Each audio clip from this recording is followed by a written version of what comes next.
नमस्कार साथियों, ज्योतिष की चर्चा में आप सभी के बीच उपस्थित हूँ। इसी के साथ आप सभी से आग्रह करता हूँ, चैनल को सब्सक्राइब करें, लाइक करें और शेयर करें। आज की चर्चा का विषय है सिंह लग्न में मंगल उच्च राशि में होकर क्या फल देंगे। आप सभी के सामने ये सिंह लग्न का चार्ट है। लग्न भाव के अंदर 5 नंबर लिखा हुआ है। ये लग्न हाउस है, पहला भाव, जिसके अंदर 5 नंबर लिखा हुआ है और 5 नंबर राशि सिंह राशि होती है, जिसके कारण यह सिंह लग्न का चार्ट है।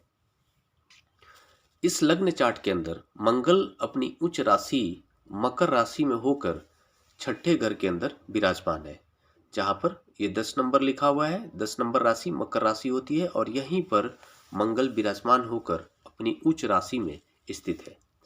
इसके क्या फल होंगे? इसके फल को समझने के लिए सबसे पहले हम देखते हैं कि मंगल की भूमिका इस लग्न चार्ट के अंदर किस घर के स्वामी ग्रह के रूप में है।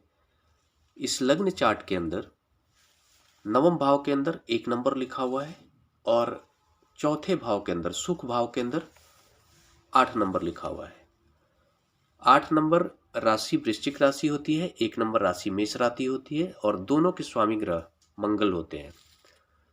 इस लग्न चार्ट के अंदर मंगल की भूमिका सुखेश के रूप में है, मंगल की भूमिका नवमेश के रूप में है और मंगल अपनी उच्च राशि में होकर छठे घर के अंदर विराजमान है। मतलब चौथे घर का संबंध छठे घर से बन रहा है और नौवें घर का संबंध छठे घर से बन रहा है।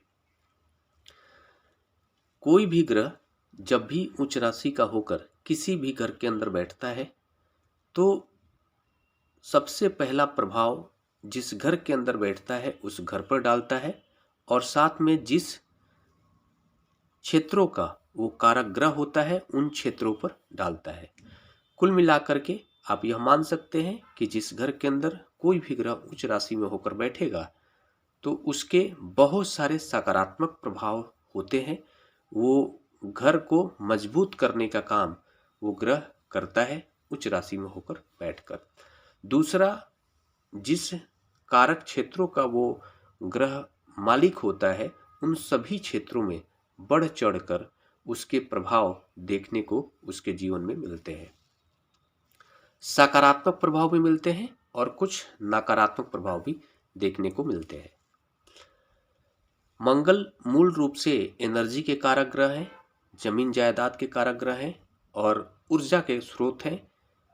इलेक्ट्रॉनिक्स से जुड़ा हुआ कोई भी कार्य, उन सभी क्षेत्रों को मंगल रिप्रेजेंट करते हैं, जिसके परिणाम स्वरूप जब भी मंगल उच्च राशि में होकर बैठेंगे किसी भी घर के अंदर अगर बैठे तो सामान्य जो प्रभाव होगा जातक के जीवन में वो इस तरह का होगा कि जातक को जमीन जायदाद से संबंधित बहुत सारे सकारात्मक उसके जीवन में सफलता देखने को मिलेगा, उसके सकारात्मक प्रभाव देखने को मिलेंगे।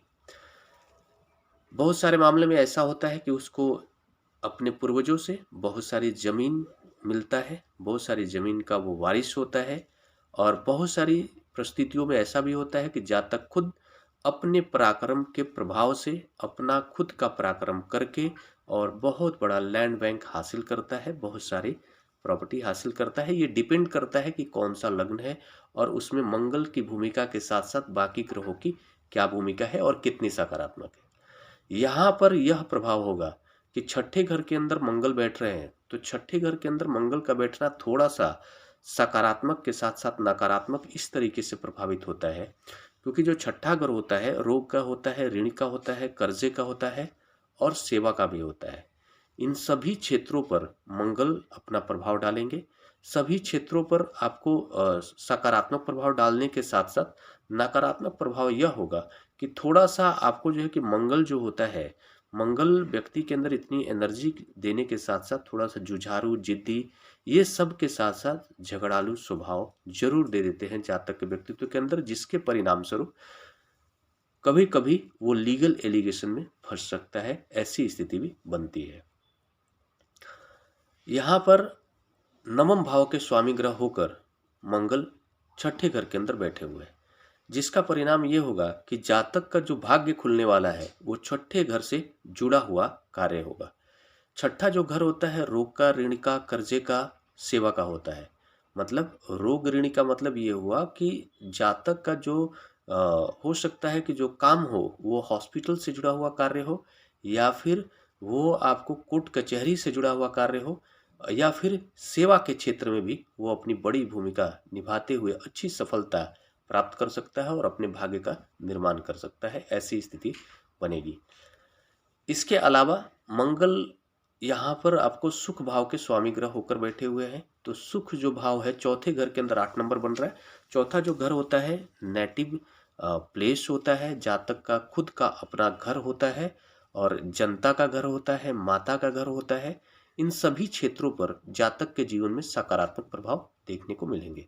सकारात्मक प्रभाव यह होगा कि जातक का जो 4th हाउस होता है वो माता का होता है। मूल रूप से यहाँ पर चंद्रमा पीड़ित हो जाएंगे, ये आपको देखने को मिलेगा, क्योंकि जहाँ पर मंगल का प्रभाव होगा और चंद्रमा मूल रूप से उस घर के कारक ग्रह होंगे, तो चंद्रमा शीतलता के कारक है और मंगल एनर्जी के कारक है, जिसके कारण वहाँ पर जो शीतलता है, जल वहाँ पर पीड़ित होगा, मतलब चंद्रमा पीड़ित होंगे, और चंद्रमा पीड़ित होंगे तो माता पीड़ित होंगी और जातक खुद का जो मन होगा थोड़ा सा चंचल और पीड़ित की स्थिति में देखने को मिलेगा।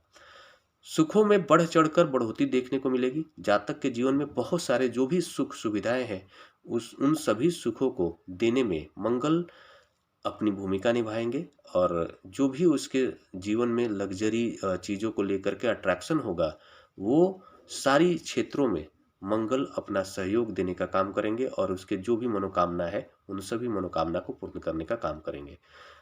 हो सकता है कि जातक बहुत बड़ा लैंड बैंक का भी मालिक बने, ऐसी स्थिति भी बन सकती है। और यहाँ पर यह भी देख सकते हैं कि अगर जो है कि जातक को किसी भी तरह का लीगल केस में जमीन जायदाद से जुड़ा हुआ कोई केस से अगर होता है तो हमेशा वो सफलता हासिल करेगा।